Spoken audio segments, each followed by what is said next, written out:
দিল্লিতে যেই অরাজকতাটা আমরা দেখেছি সেটা কিন্তু অন্য কোথাও দেখা যায়নি সেভাবে, অতটা দেখা যায়নি। রেসিডেন্সির উপরে অত্যাচার হচ্ছে কিন্তু একটা জায়গার উপরে হচ্ছে, দিল্লি শহরটার উপরে হয়েছে পুরো।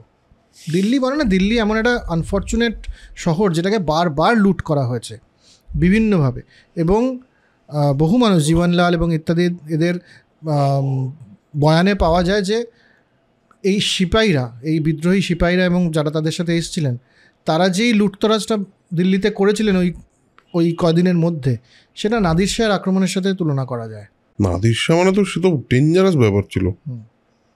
আচ্ছা, এতটা খারাপ? হ্যাঁ, সবার ওপরে। এবং প্রচুর এরকম লেখা পাওয়া গেছে, বললাম তো, বানিয়া ইত্যাদি কমিউনিটির মহিলারা আত্মাহুতি দিয়েছেন নিজের সম্মান বাঁচানোর জন্য।